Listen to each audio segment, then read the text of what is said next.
me! There's someone here, help me! Who is Father? Where is he? Father? Father, help me! He's trying to take me! Father? Father, help me! Sean. S923, recall code Cirrus. Fascinating, but disappointing. The child's responses were not at all what I anticipated. He's a prototype, you understand. We're only just now beginning to explore the effects of extreme emotional stimuli. Please try and keep an open mind. I recognize that you are emotional, and that your journey here has been fraught with challenges. Let's start anew. I am Father. Welcome to the Institute. This is insane. All of it. The degree of trauma you're experiencing right now is understandable. Please, just try to relax. I know this is all difficult to take in. I'll make this very simple. Where is my son? He's here, in the Institute. Closer than you think.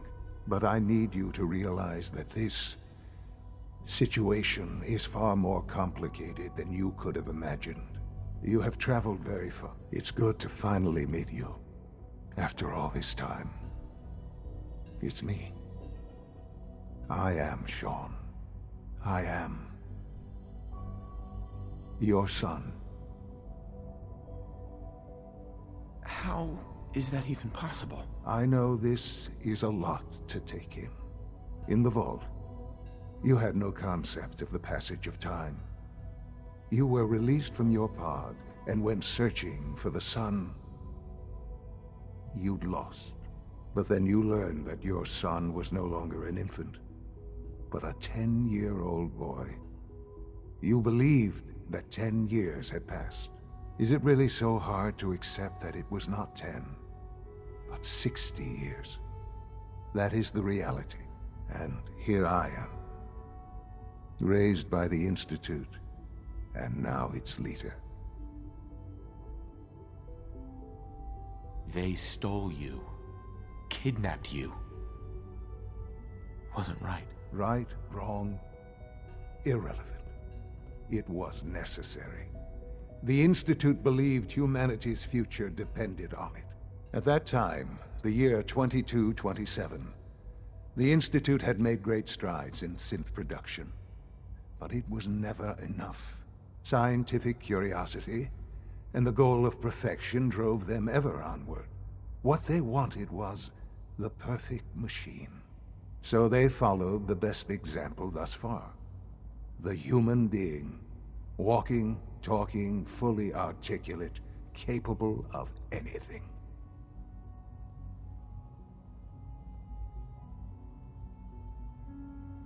I think I see where this is going. Then perhaps you already understand why it was necessary for the Institute to acquire me. The Institute endeavored to create synthetic organics. The most logical starting point, of course, was human DNA.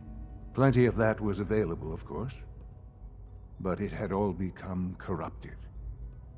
In this wasteland, radiation affected everyone. Even in their attempts to shield themselves from the world above, members of the Institute had been exposed. Another source was necessary. But then the Institute found me, after discovering records from Vault 111. An infant, frozen in time, protected from the radiation-induced mutations that had crept into every other human cell in the Commonwealth. I was exactly what they needed. And so it was my DNA that became the basis of the synthetic organics used to create every human-like synth you see today. I am their father. Through science, we are family. The synths, me, and you.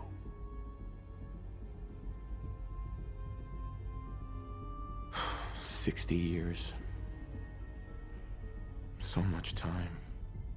Wasted. I know. I know you must have questions. Please. Anything I can do to help you understand. Your mother. She never got to see you grow up? Yes. What happened to her was... I've gone over the records of the incident, of course. It seems her death was an unfortunate bit of collateral damage. Shaun, she loved you. So much. I have no doubt. I'm afraid I have very little experience with those emotions, having lived my life within the Institute. For many years, I never questioned who my parents were. I accepted my situation, and that was that. With old age comes regret. And asking what if more often. But what matters now is that you and I have a chance to begin again. What else can I say to ease your mind? Kellogg. He worked for you? Kellogg. He was an Institute asset long before I arrived here. It wasn't until I became director that I learned of all the things he'd done. What kind of man he was. You knew the man was a psychopath, but you used him anyway? I don't expect you to understand or agree with the decision. The Institute took advantage of Kellogg's vicious nature.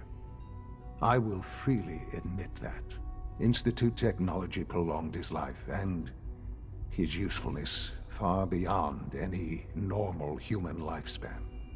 He never failed the Institute, but his cruelty became more apparent with every completed objective. I won't lie. It's no coincidence your path crossed his. It seemed a fitting way to allow you, us, to have some amount of revenge. What else can I say to ease your mind? So you're in charge of the Institute? I am the acting director, yes. I spent decades working to reach this point. It's a responsibility I take for the Institute. It's important. It really is humanity's best hope for the future, no matter what those above ground might think of us. They need your help, Shaun. It's rough up there, to say the least. Oh, we've tried that. Surprised? The Institute once tried to help create a stabilized Commonwealth government. It ended in bickering, infighting. It was a disaster. No. We look after our own now. Ultimately, the Commonwealth has nothing to fear from us. Whatever you've seen or heard, just give me time. I know there's more for us to discuss. But the Institute is on the verge of some important breakthroughs. Your presence would be appreciated as we approach them. And now, after all these years, you have an opportunity to help with that. Doesn't that intrigue you? Isn't that what you want? Yes, that's what I want. I know. I know you've been through so much. I'm pleased to see it has not impaired your judgment. Forgive me. I'd assumed that after everything I'm sure you've seen above ground, you would be more than a bit biased against us. There is much to be done. You'll need time to acclimate yourself, a chance to become acquainted with our procedures. I'll do whatever it takes. It's worth it. I am glad to hear that. The Institute is now your home as much as it is mine. Please take some time, get to know it. Meet the people you'll be working with. You'll want to introduce yourself to the division heads. Dr. Fillmore in Facilities, Dr. Ayo in SRB, and finally Dr. Lee in Advanced Systems. They've all been notified of your arrival, of course. Meet them.